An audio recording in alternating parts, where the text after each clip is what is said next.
taking care of family. So, you know, my ethics on due diligence is like, I'm gonna find out as much as I possibly can from the agent about the seller, as much as I can about the property. As a real estate agent, I'm not a real estate inspector, but I do know deeds and I do know reports and I do know my visuals on being in properties for decades and decades. So I'm gonna give my buyer, you know, full due diligence of what I know and what I've seen, not only presently, but what I've seen on past reports, what this could mean to us presently, and things like that. So it's the highest obligation that I have to a client is to represent my level of experience with them when I come into any deal. I try and do that as fast as I can, as quickly as I can, so the deal goes as smoothly as possible. Right? I have 5 deals going right now. I just closed one, so 4 active. So, and 1 is going to close today. So after today, I'll have 3 in the pipeline waiting to close. Well, all of those deals are just like, I'm out of the woods right now. We're out of contingencies. We've done all of our due diligence. We've looked at all the inspections. We've looked at everything. We've quantified and qualified everything. Now we're just waiting for the deals to close. Okay. I think the definition of a professional in anything is speed. Look at the best guitarists in the world, how quickly they can play and how fluently they can play. Mm-hmm. The best tennis players, look at how fast they hit the ball and how they anticipate to move to some other part of the court or something like that. So I think the definition of a professional is speed and accuracy. Mm. So I try and that's how I approach all deals. I tell people, look, we're never in a hurry, but there's a sense of urgency about what we're doing. I got to find out everything I can about the deal, find out everything about the property, because we either really want it or we want to get out of it and find something better. Mm-hmm. So I try and bring a wealth of knowledge to deals as quickly and as accurately as I can, like I believe the definition of a professional is, and so we can fully engage or move aside. So that's my definition of ethical diligence. Just work as quickly and as accurately as you can. Yeah, I like that, man. So quick and accurate. Okay, so Pat, I got a little bit of a problem here. Apparently, yeah. When we first started, the recording was on pause. So missed that first question again. Okay, and so let's go back and get to that first question one more time, if you don't mind. So everybody, yes. Back to our channel. This is Mark and Pat's Power Hour Real Estate channel. We had a little bit of a faux pas starting out here when recording, so we're back again. But anyways, we're going through the California Real Estate Principles book, 20, and we're going from chapters 23 through 27 currently. So we just finished answering the question that has to do with ethics for due diligence. So everything you heard Pat speaking about had to do with his ethics on due diligence. All right, so we're going to go back to question number 1, and that is, what is the difference between an exclusive listing and an open listing? So Pat, if you could answer that. Yes, exclusive and open. So exclusive, kind of self-explanatory. It's I'm exclusively going to get that money no matter what, right? So if I sign the listing agreement, if the seller decides he wants to sell the house to his brother or his sister or his cousin or his work colleague, I'm still going to get a commission because I have an exclusive right to that commission per my listing agreement. And an open listing would be if a homeowner, potential seller, interviewed me today and then you tomorrow and another agent the next day and said to all 3 of us, I'm not going to sign an exclusive listing with any of you guys. I tell you right now, I'm only going to talk to 3 people, and it's you guys. If Mark, you bring me a deal for this amount of money, I'll give you 3%. Patrick, if you bring me a deal with this amount of money, I'll give you 3%. And if agent C brings me a deal for the amount of money I want, I'll give him 3%, but I'm not going to pay all of you. So you know what I want? Go out, find me that buyer and bring it to me. So he's put that listing out there basically in an open setting, right? He's given it to all of us, and it's really basically the first to perform. That's really the difference between open and exclusive listing. Exclusive is I control that listing. No matter what happens, I'm going to get at least my portion of the commission. And real estate commissions are not set, but they're traditionally 6%. So if we had a 6% listing, and if he decided to sell it to someone else, I would be liable for that 6%. Or he might say to me, look, since I found my cousin to buy the house, would you discount that 6% to 5 or 4 or 3 or something, right? But no matter what, he's not going to get me out of that agreement because I have a fixed exclusive listing time with him to sell his house, which could be a month, 3 months, 6 months, whatever that, what that's deemed and what he signed to. Okay, so that's again, the correct terminology for that is exclusive right to sell listing, right? Correct. And that's what you will be dealing with as an agent 99% of your time. Okay. Just so you know, I have never well, I had one that was kind of open listing.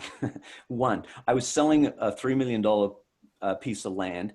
The owner next to the property said to me, Patrick, I think your owner's dreaming on that price he wants. If you can get me $2 million for my piece of land right next to his, I'll sell it. I said, really? I said, will you pay me 3% if I do that? He goes, yeah, I'll give you 3% if you bring me a $2 million buyer. And so I showed the other property and I said, listen, if you think there's too much money, the property, I'm pretty sure the property next to us, I can get you, but it's going to cost you this amount of money. The guy said to me, that's fine. I'll buy that one for that amount of money. I approached that seller and said, hey, guess what? Your worst nightmares happen.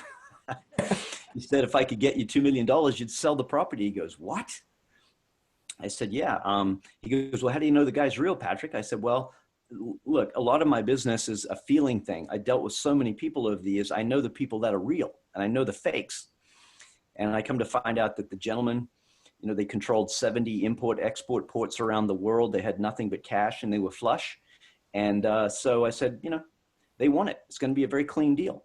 But I got to tell you, they ended up bringing another agent into the deal to represent them. They still paid me my money, but they brought another agent in and paid him to oversee it because I think they were shocked I actually brought the buyer. And it was the most complicated contract I was ever involved with in my entire life. Wow.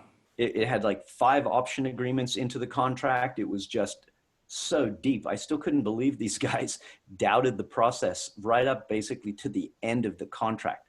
Yeah. 5 different options to, you know, on hard release on money and on every option. And this guy, these buyers couldn't have been more committed to the deal.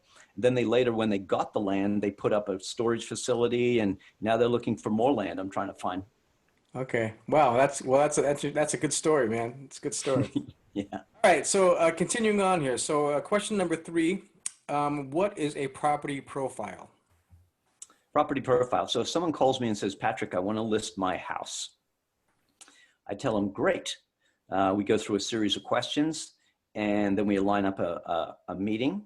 Before that meeting, I would call my title company and I would say to them, Mr. Title Rep, please send me a property profile on this subject APN, which is an assessor's parcel number, and to that address, correct?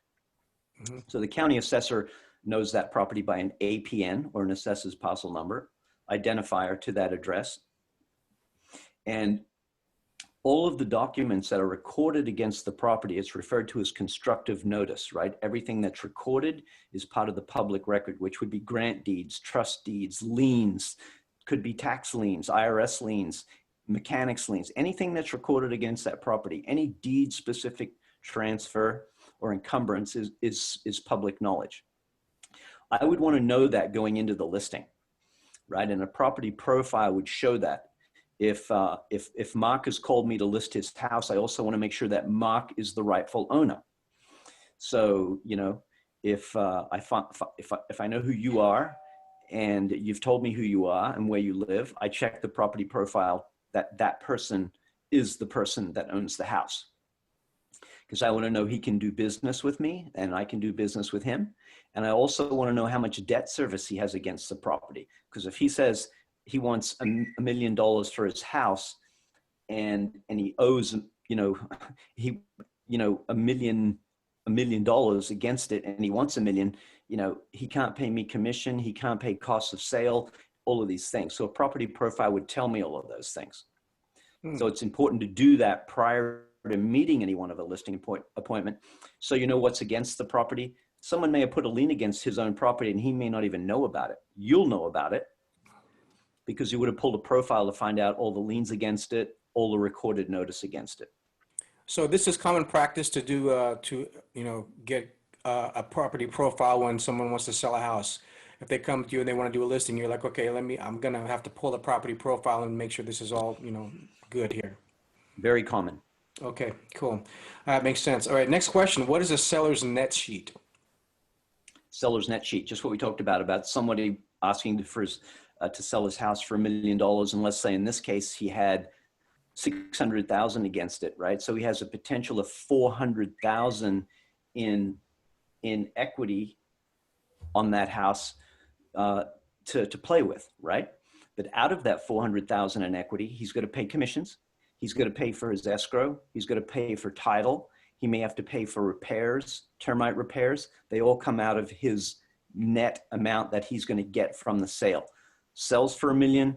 He has to pay off the bank at 600. He has a 400 gross. Now he's going to get that down to a net number minus commissions, title, escrow, repairs, termite, all of those things. So an escrow company could run a seller's net sheet for you. They'll also run a buyer's net sheet, but they will run a seller's net sheet so you know how much skin in the game he has to play with. Okay. That would be important to know. When do you get that information? At what point in time of the deal would you start looking at getting a seller's net sheet together? Not one answer for that. Going into deals, I have a title and escrow company I work with a lot of the time, right? Mm-hmm. So if some owner calls me and I look at a profile and I check things out, I may talk to my escrow company and say, hey, listen, I'm going to be taking a listing in a week from now. The owner, I'm thinking the value is going to be this. I just pulled a profile. He owes this amount of money on it. Will you give me a net sheet just so I can show him when I talk to him what his costs of sales are going to be, so what he can anticipate he's going to get? I would always take a net sheet with me to a listing appointment just so he has a pretty good idea. Okay. All right. So it's good to know because, in the book, it doesn't really talk about who does the seller's net sheet. It sounds like the agent is supposed to do, but from what you're saying, a title company could do this. Yeah, well, really the escrow company is the one that does it because, see, the escrow company in the transition in a transaction, traditional real estate transaction, is the independent third party that handles all the documents and all the contracts, right? They're a facilitating agency between the two agencies. So they know what all the numbers are because they have to balance all the numbers to close the deal. Okay, so this is an escrow. So I guess from what you said earlier, the timing of this can be different places because if you're going to an escrow company to get this information, they've got to know that there's kind of a deal probably in place already, or is that true? Yeah, well, most people would know that. Most people are sophisticated enough or savvy enough or have done a deal or would just have a general idea what their house is worth, right? Let's say some guy bought his house 10 years ago. He put 20% down. He knows day one he's got 20% equity in the house. And the market's increased 50% over the last 10 years, right? So he not only put 20% in day one, but the market's increased 50%. He's seen houses selling around him. He calls Patrick to come list his house. He kind of knows he's got skin in the game. But I want to know, in interest of trust but verification, I run a seller's net sheet with my escrow company right away, so I also know he's got skin in the game. Okay. So because of this kind of like due diligence on your part, your escrow company kind of just knows when we're dealing with Pat, he's going to need these kind of things, this kind of information from me. Right. I have a seasoned relationship with these folks. They know Patrick is a closer. I close deals. If I send them information, they're like, well, hopefully he'll give me the escrow when he gets that listing, right? Right. And typically that's what I would do. A lot of my deals, so sometimes, there's a proportion amount of my deals every year that are a little complex. I can go into a really good story that would take me about 20 minutes. So I won't go on about it, where someone called me, but they had all kinds of things they didn't take care of 10 years ago. I had to solve a whole bunch of problems before that property even came on the market. I solved those problems with escrow and title before the property came on the market. So when it did, I knew all of the issues that I had to solve were solvable. Right. Now it was just a matter of going through the process in order to do it. Okay. Okay. All right. Good stuff. All right. Last question from this chapter. Describe what's in a marketing package. What's in a what package? A marketing package. Marketing package. Sorry, I missed that. Marketing package. Right. So on that meeting, the first initial meeting that I mentioned, where you go meet with Mr. Seller who's called you, some of the things I may take, the property profile shows me the whole profile rundown of the property, the seller's net sheet, right?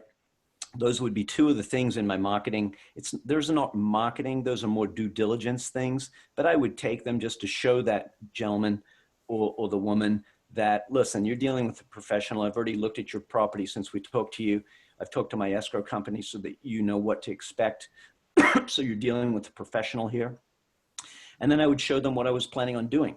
I'm running Facebook ads, video ads. I'm running ads on realtor.com. It could be whatever your unique marketing is, whether that's postcards in the neighborhood, dropping postcards, mailing postcards, running ads on Facebook, running ads on Instagram, running ads online, drawing traffic to your website, whatever that may be, that would be your marketing package that you would share with that seller. Okay. Okay, makes sense. All right, so moving on to chapter 24. This chapter is titled Listings as Employment. Okay, so question number one, can you describe the difference between these different types of listing agreements? So there's the guaranteed sale listing, net listing, option listing, and then, yeah, those three, I guess. So what are the differences between those three different types of listings? Yes, and again, here's the situation we talked about in the beginning about how important is this from a procedural standpoint every day as a real estate agent, or is this a test question? Okay. Mostly, this is a test question. Okay. Give me the first one, the guaranteed sale one. Do you have the book? I want to know how they're framing that. Okay. The guaranteed sale. Okay, hold on. Let me find that here.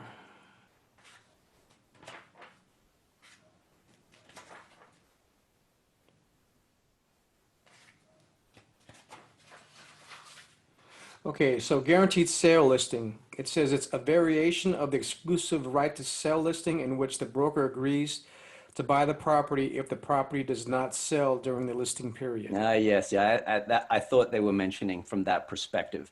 So basically, let's say I'm selling your house and I say to you, Mark, I believe we can get $1 million. But I tell you what, if we take it out there on the open market and after 30 days, 60 days, we're getting, offers that are much lower or no offers at all, I'll guarantee you now that I'll buy the house from you for $900,000. I'll guarantee you that.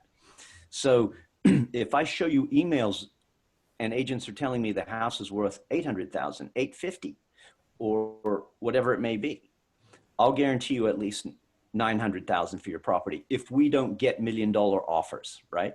Mm. And you could set that for a time frame, 30 days, 60 days, 90 days. If it doesn't sell and you're sick of people traipsing through your house and having open houses, whatever, a sign out in front of your house, I'll buy it from you in this amount of time because you may need to get out of state in 30 days, 60 days. So you may want to take 900,000, even though it's 100,000 less than I told you I thought we could get for your house. But I'll guarantee you that. Okay. That's how they're framing it in the real estate perspective. Okay. Is that something that you ever experienced? Never. Okay. Did you hear that?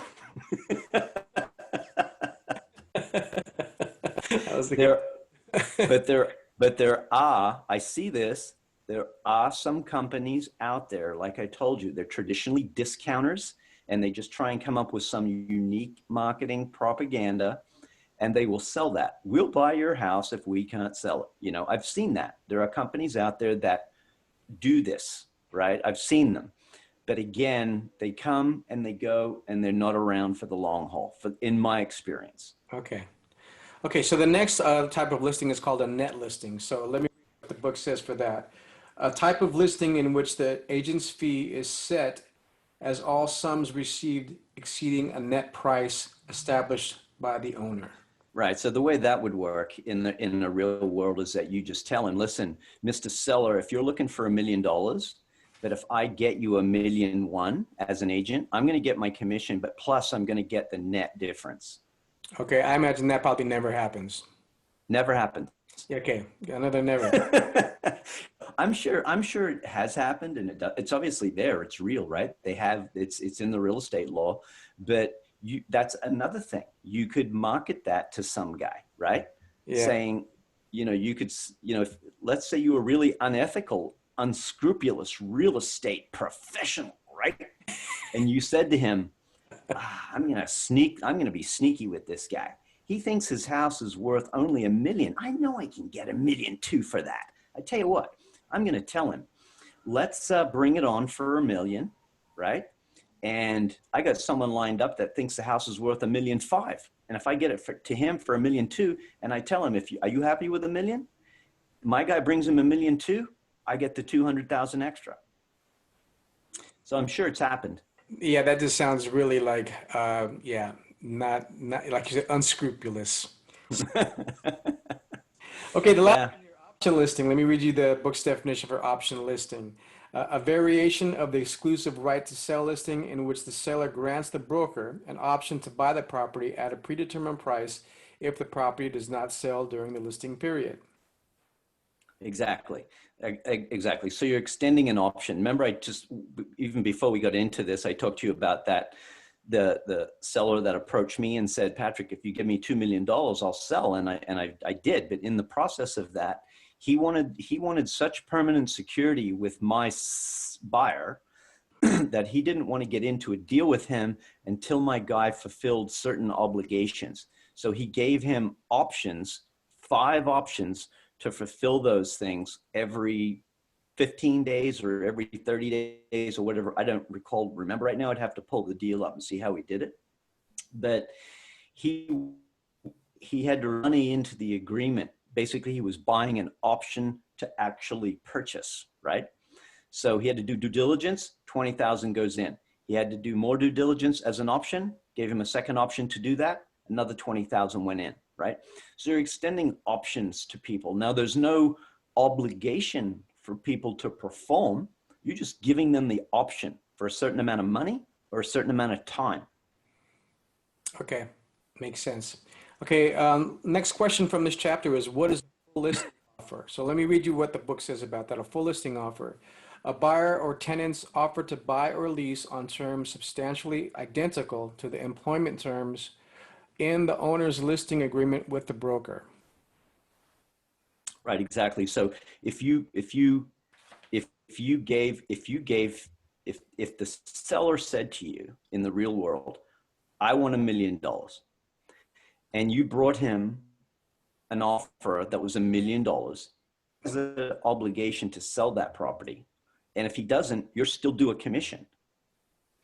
So if he elects to say, Patrick, sell my house for $1 million, and he's just playing a game with me, and I bring him an offer, ready, willing, and able buyer that's going to give him $1 million in 30 days, close the deal. He tell me, Patrick, I want $1 million. I want to close the deal in 30 days. I want no contingencies after 15 days. I bring a buyer, $1 million, no contingencies after 15 days. We close in 30. And he says, no, I'm not going to sell it. I'm going, okay, well, you still owe me a commission because I signed this agreement with you. Okay. Does that kind of stuff ever happen either? Well, it protects you. Someone tried to do this to me a couple of years ago to get out of an agreement we signed, and he just thought he could willy-nilly do it. And I had to explain to him, this wasn't a unilateral decision. This was a bilateral decision, right? It was by mutual agreement we entered into this contract, right?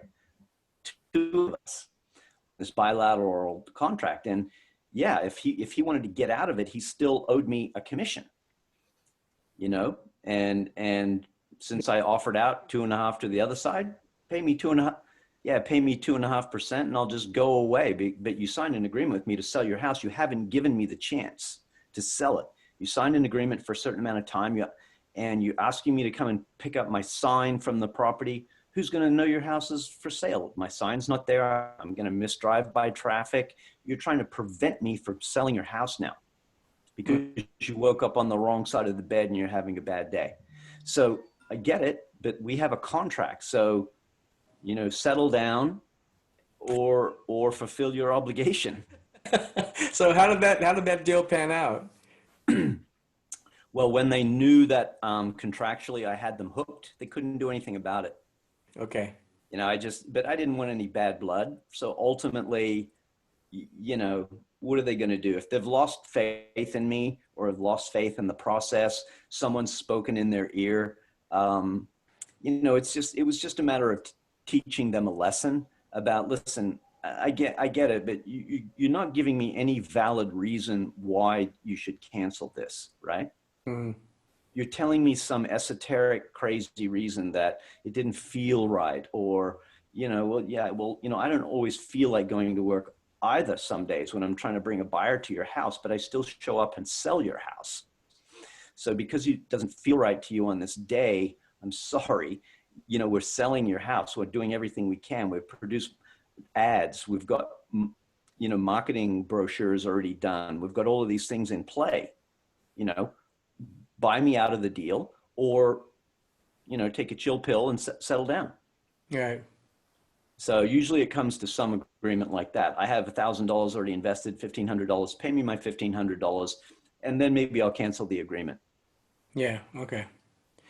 All right. So moving on, let's go on to the next chapter here. This chapter is titled Operating Under a Buyer's Listing.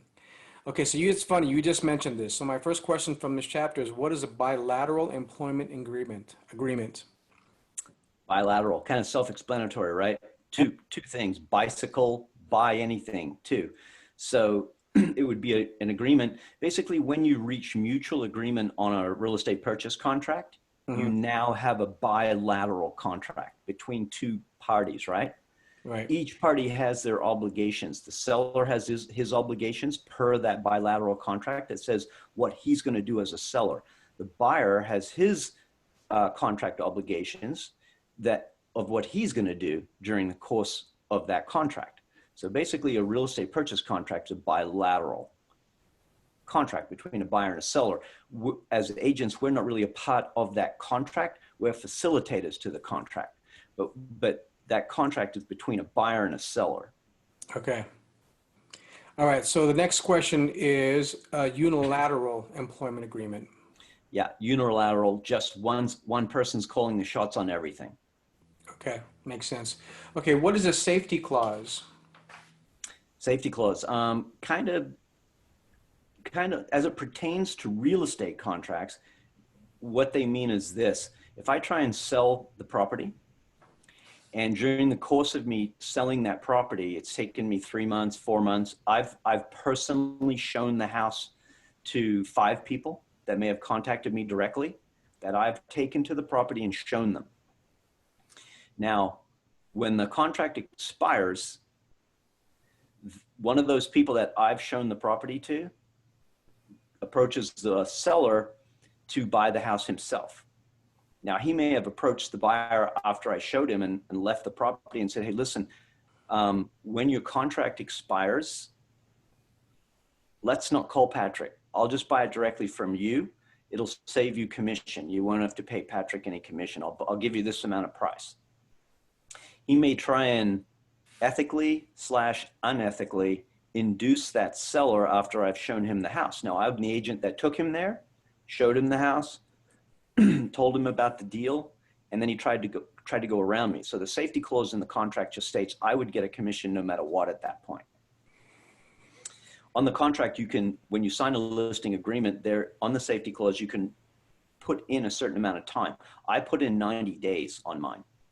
Okay. So if I have a 6-month agreement to sell a house, for another 90 days after that, I'll get paid a commission. If anyone that I showed the property to during that listing agreement ends up buying the house, he still has to pay me a commission. Okay, is that a boilerplate clause that's in the contracts currently? It is. Okay, good to know. It is, and and that happens quite a bit. I've had that happen to me on more than a few. Now that's something that has happened to me on more than a couple of occasions. I could see that happening because I could see people going like, okay, well, I want to avoid paying the agent's fee here, so let's just wait until his contract expires, and then I'll talk to the seller again about, now we can do this because I want to like not suffer that fee. And then the seller who, I mean, these are just people who don't know what's going on as far as the legality of this and understand what a safety clause is. And then trying to, save some money here. And I get it, but it's unconscionable because, you think, okay, hold on a second. As a seller, I signed this contract that says this, and all you have to do as the agent is like point it out and go, wait a second, you signed this thing here. So you can do this if you want to, but you got to wait another 90 days. Yeah, I've had it happen where my clients have sent me the emails from the people that said, hey, when's your contract up with Patrick? I'll just buy it directly from you. I've had my clients give me those emails and go, can you believe this person? I know. Kind of thing is when you think about that, would that be a person you even want to be, do any kind of business dealings with? Because who knows what's going to come down the line with those kind of ethics, right? Exactly right. Yeah. All right, moving on. Chapter 26, Finders, a non-licensee referral service. So this is basically about Finders. So describe what Finders are. That would be a good question. Well, exactly. Well, first of all, it's Finders. I've never, I guess I've had a couple of people, the people that have sent me deals are, first of all, it's not legal for us as agents to pay people, right? Mm-hmm. What they refer to, you've heard that term kickbacks, right? Right. Yeah, I think as real estate agents, I'm not up to speed 100% on this. I think we can give someone up to like $500.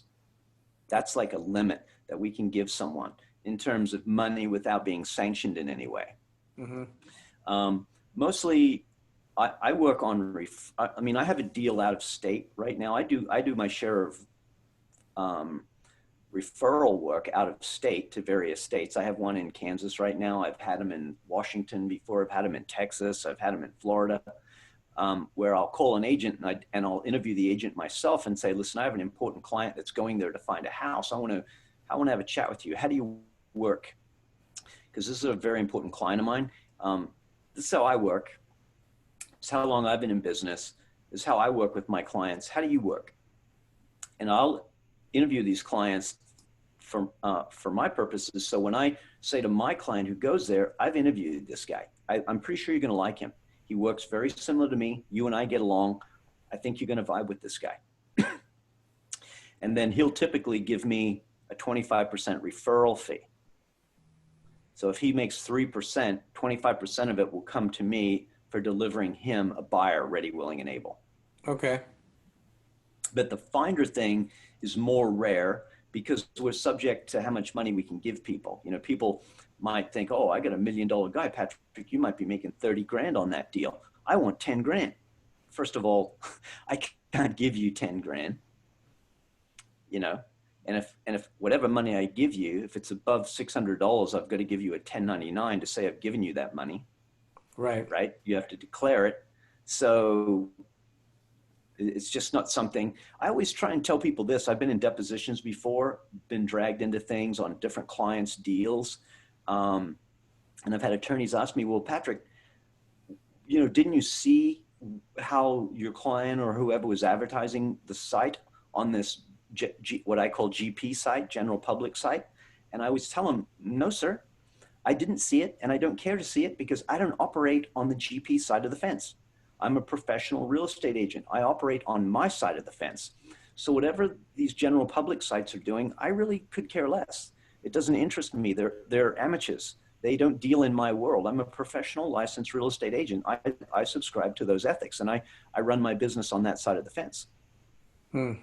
Okay.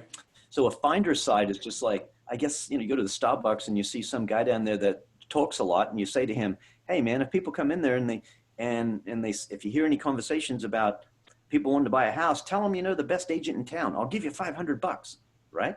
Yeah. I mean, but I've not had that happen. Okay. So you pretty much answered all the questions I had for this because I was asked, the next question was, are finders routinely used in today's California real estate market? And also, what are the usual finders fees? So it sounds like it's not a thing that is common. And even if it were common, you would lay maybe the threshold for a payment for that would be $500. I would say the threshold for finders would be 500 because it's a non-professional person, right? The referral money I see different all the time. It's sometimes 10%, it's sometimes 20%. I get referral fees from agents all the time that are 25%, all the time, right? I get email solicitations from people in Vegas, in Utah, in Patrick, if you send me one of your buyers coming here, I'll send you 25%. You know, that's a referral fee, which is different than a finder's fee. So the referral fee, does that happen often? Quite often. Okay. Okay. Depends how squeaky you are. It's like anything, right? I mean, how much, you know, what you focus on, you see.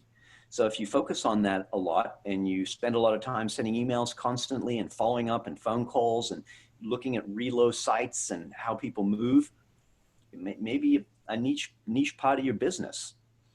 Okay. All right. Makes sense.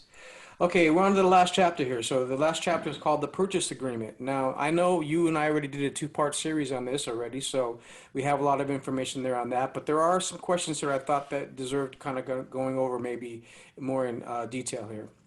So number one here, what is an equity purchase agreement, and how is it different than a regular purchase agreement?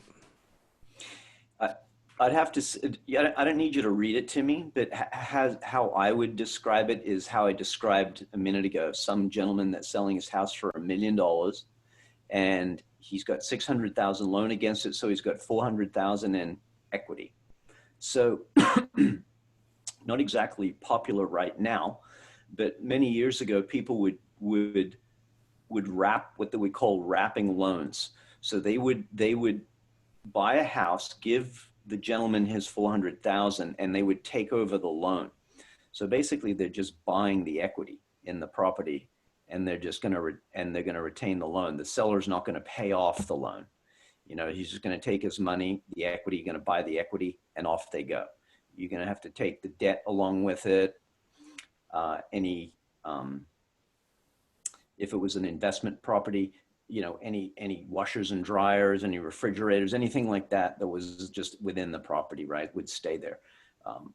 I believe that's how the chapter that you're reading is defining that. You're just buying the equity, whereas in a traditional sale, he's paying off all of that debt and he's getting the equity as well. And he's basically alienating himself 100% from the property, right? He's getting out of it 100%. If he kept that loan on it and I took it subject to the loan and I had to pay it, he would still be on the hook for the loan, right? Because the loan company's not going to let him out of it. Basically, the buyer is just wrapping the loan and paying it himself. Okay. I understand what you're talking about, but I think what they mean, I'm going to read you what their definition of equity purchase agreement is. Okay. The document used to negotiate for the sale of an owner-occupied residence in foreclosure to an investor. Is that interesting? Interesting. Okay, they're defining it. They're defining it in the foreclosure process. Interesting. Yeah, and the foreclosure, you know, basically the foreclosure world is we refer to as the REO world, real estate owned. And typically in California, it takes three. Bank owned, right? Real estate owned means bank owned or lender owned. Yeah, well, the REO stands for real estate owned, right? And yes, and that would be bank owned or whoever the fiduciary is that owned the note. Could be an individual, right? But yeah, that's typically a foreclosure property, and there's specific laws now that come into that world, and so they're going to refer to it. They're going to refer to the equity you're purchasing. I'd have to read the fine print on read that a little bit. Might be helpful for everyone to listen to that. Okay, so let me see here.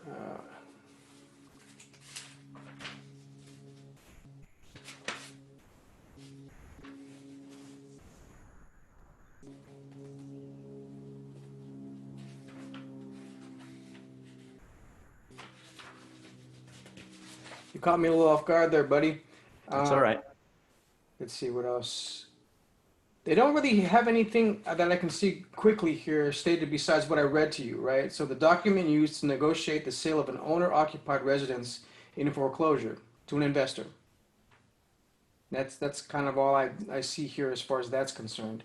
There has to be very specific information in there having to do with the loan. So if someone is in foreclosure, that guy has no way of paying that debt that I told you a minute ago that's still against the house, right? He can't pay it off. So the investor is going to say, I'll give you some equity money, right? Mhm. You may have some equity in there, but we don't want to go out on the open market. Everyone's going to lowball you once they know you're in foreclosure.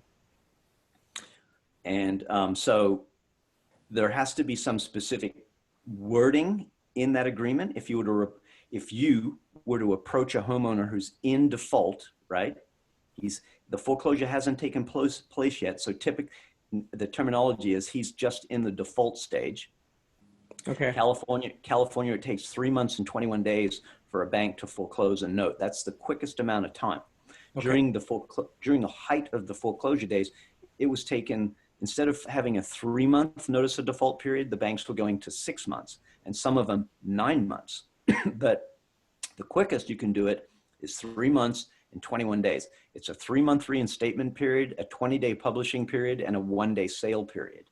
That's how banks foreclose in California, because it's a trust deed state, not a mortgage state.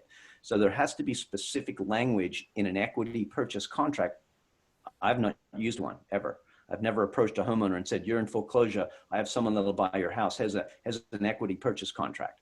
But again, being in real estate, I can go to my portal and pull an equity purchase contract and just read what's involved.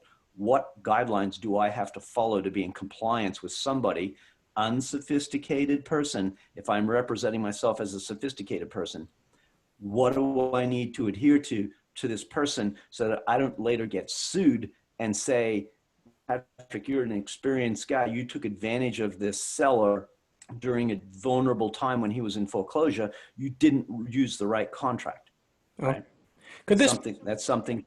could this be something, Pat, where it's a purchase contract that's built around maybe some kind of creative financing? Well, the thing that jumps out at me is that word equity. Okay. Okay. Why are they using that word equity? I mean, because what are we trying to do? We're trying to get the best deal we can, right? So what are we trying to do? Steal this guy's equity, right? Yeah. So there's some legalese built into that equity purchase contract that states this seller knows that he's dealing with a sophisticated agent, with an investor, and we're not trying to take advantage of him. He knows he's giving up X amount of his equity to make this happen, right? I would have to drill down really line item on that contract to give you the specifics of that versus an RPA, which is the residential purchase agreement. Mm-hmm. And again, I've never once used an equity contract. Okay. It's just not a niche part of it's not a part of the business I go after. Right.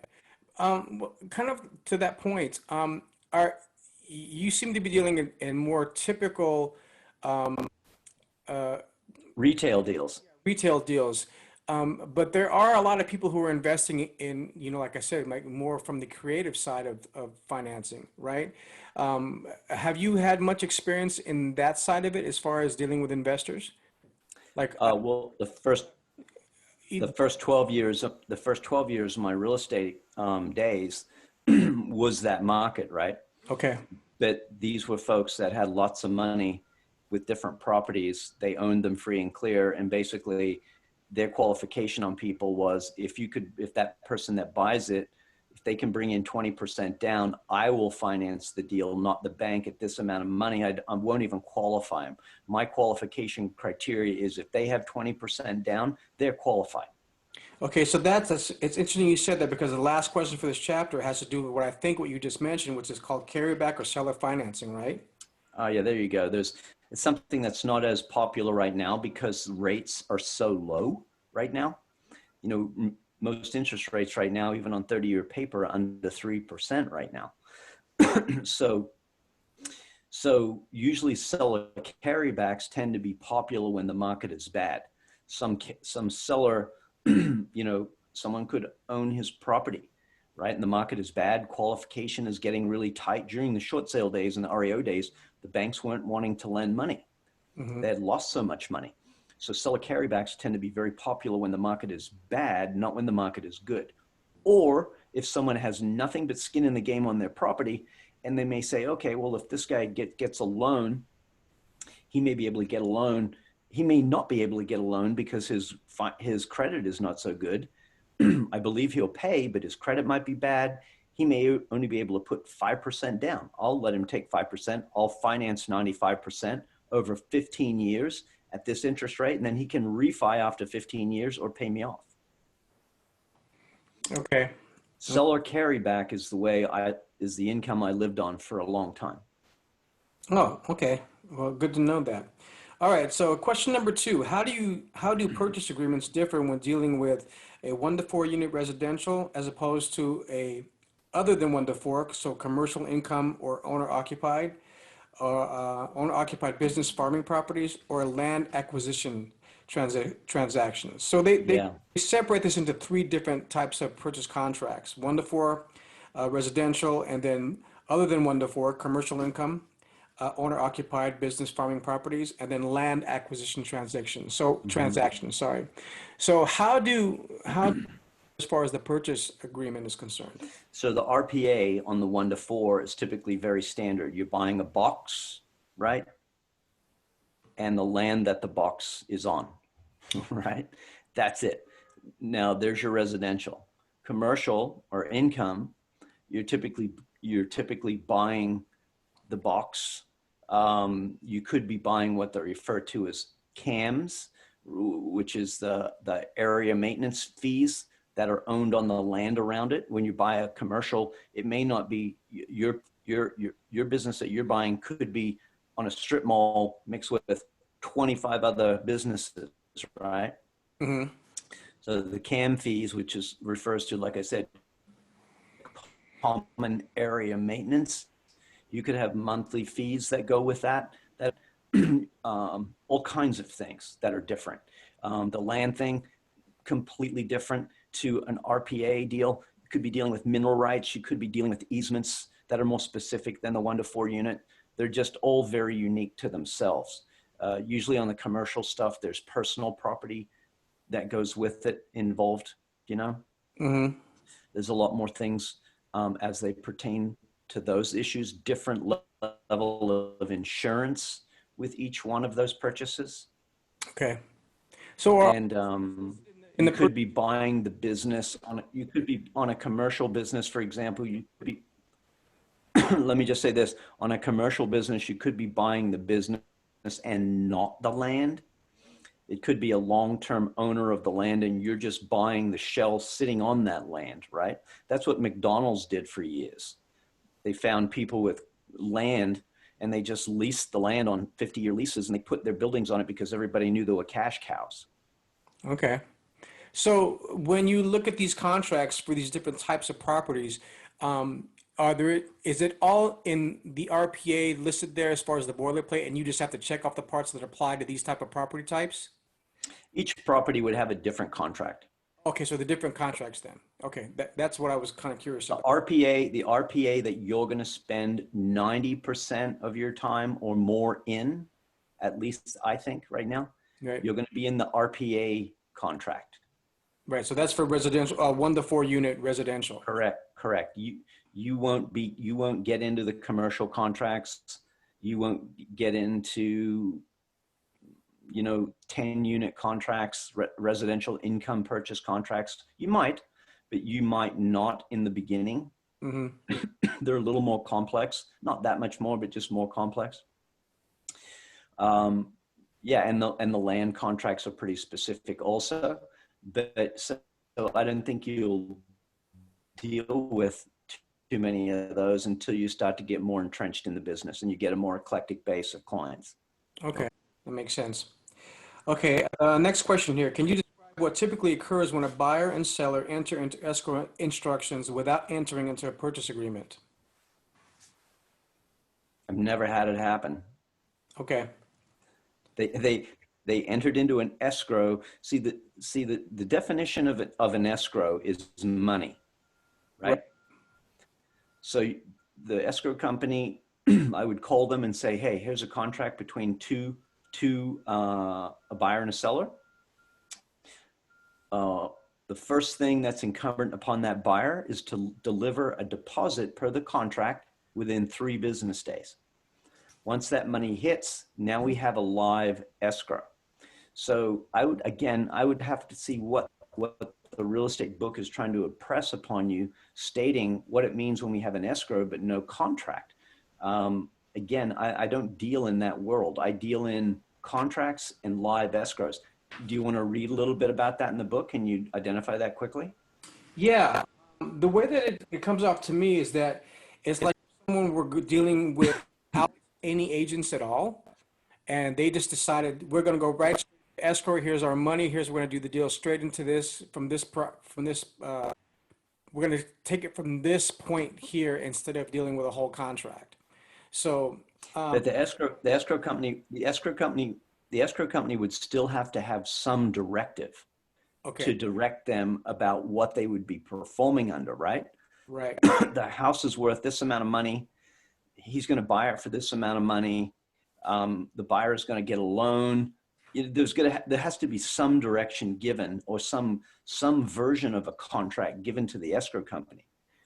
Okay. May not be the RPA, the residential purchase contract, but there has to be some level of contract, right, between a buyer and a seller that they could enter an escrow. Otherwise, the escrow is, I guess, again, it's not a part of the world I've ever been involved with.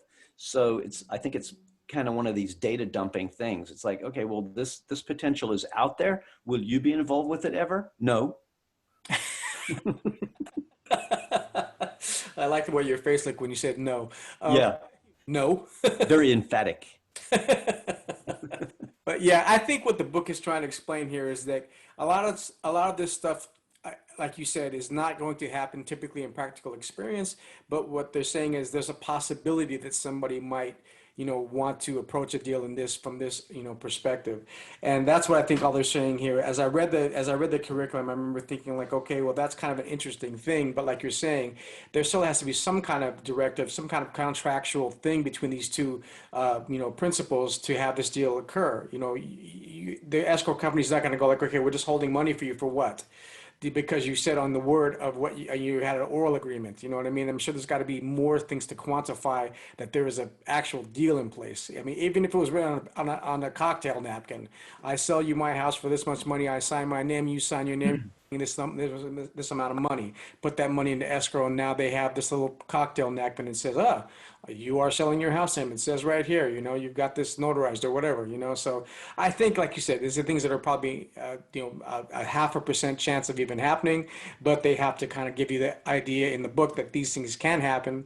So I think that's their and the first thing that you're going to do as a real estate professional, when someone gives you some information that is just so out of left field for you, you're going to always defer to higher authority.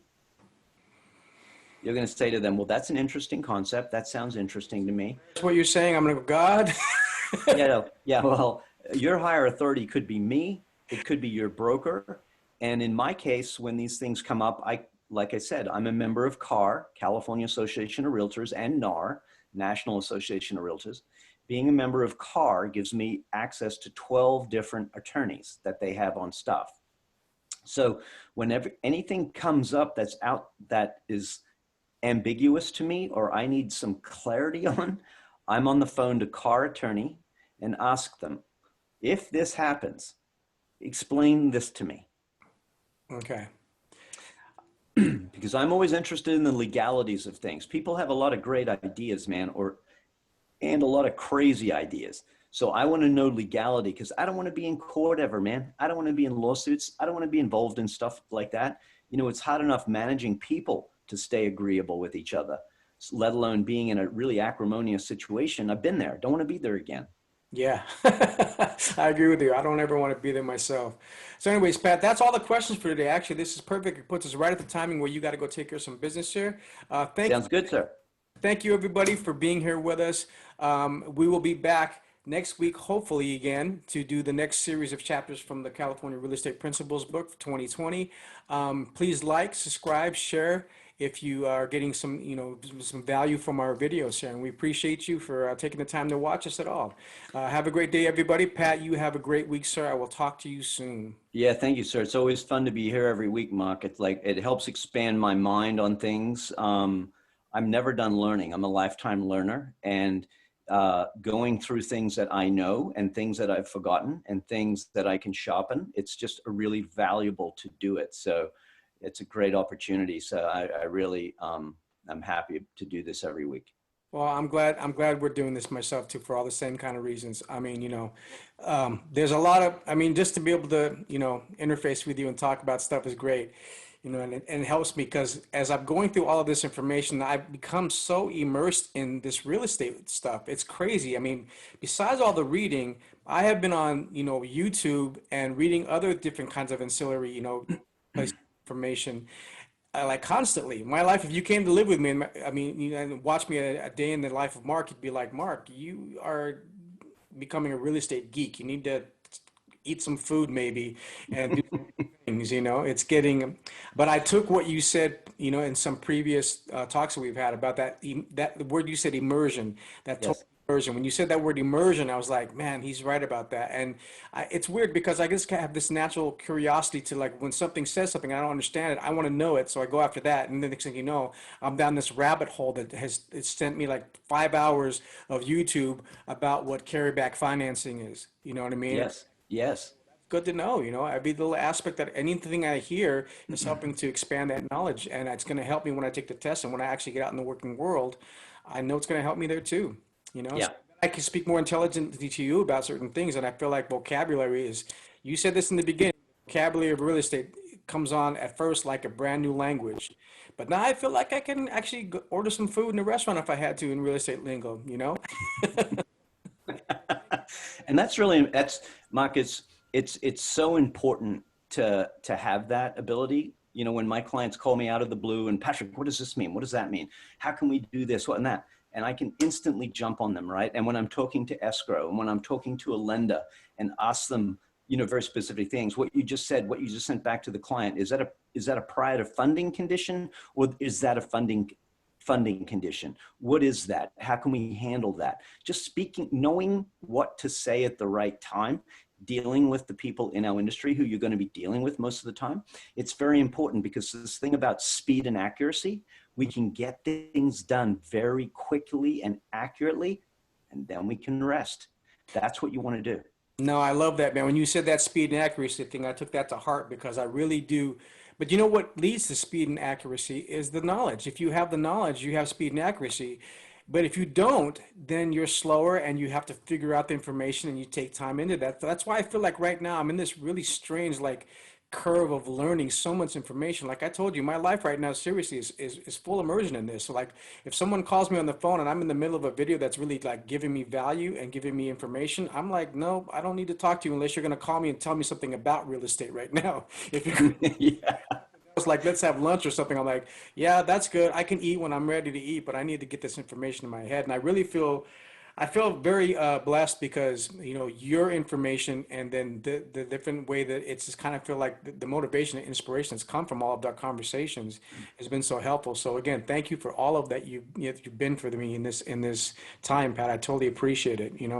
So Well, anyways, no, you're welcome because I believe all these things are connected, like we just talked about the speed and accuracy. That's correct. That's connected to immersion. It's connected to practice. It's connected to knowledge. That's why this for me is super important because it just helps me be more fully immersed and more accurate and quicker to respond to things also. It just does. We all have to be in that same pool connected, and all of those things are connected to each other. Immersion, it's connected to practice. Practice is connected to speed and accuracy. They're all connected elements, and that's why we just always have to be engaged like this. So I appreciate it every week. yeah, definitely. All right, Pat. Well, we had a lot of material to cover this week, and so we weren't able to hear any stories, but those are always part of my favorite thing of doing is to hear what stories you got. So next week, plan for something and give us something when we start off. Maybe we'll start off with a story instead next week and just have it so I can hear what kind of adventures are going on in your world right now. Absolutely, sir. I'll share them. I got a lot of them. That sounds good, brother. Well, have a good week, Pat. I'll see you next time, all right? Thanks, Mark. Take care.